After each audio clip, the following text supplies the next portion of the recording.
Amplify Science, Matter, and Energy in Ecosystems, Chapter 1, Lesson 1.4, How Energy Storage Molecules Are Made. Step 1, warm up. For this, you need energy storage molecule cards. You'll receive 4 of them for your group. Each one of you in the group will take a card and respond to the many questions under the warm-up. Be sure to move on to the second screen. And then you're presenting your card and information to the group and your answers. Then we move on to the third screen of the warm-up, then we're introduced to the carbon atom and a little bit about its chemistry. We return in step 2 to your article, Sunlight in the Sunlight and Life set, depending on which article you read. They provide you with some screenshots from simulation and ask you to write a caption in the first screen. And then you move on to the second screen, and you're going to annotate paragraphs 3 and 4 in this article. And I think you'll find that it focuses on the many items you've been looking at already in the lesson. Be sure to hand that in when you're done, because then you're off to the simulation. And in the simulation,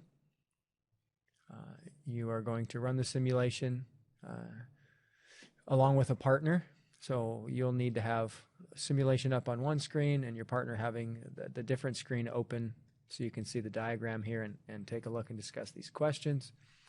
You then move on to step 2, where you revisit your step 2 response to the caption, add more detail here, complete these sentences that you see with drag and drop.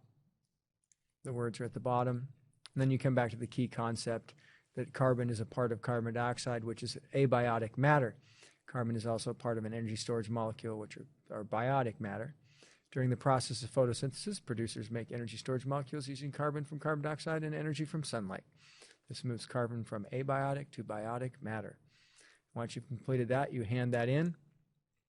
You hand over to the homework, step 4, and you watch a video on a plant called Elodia or Elodia. You'll hear it pronounced both ways.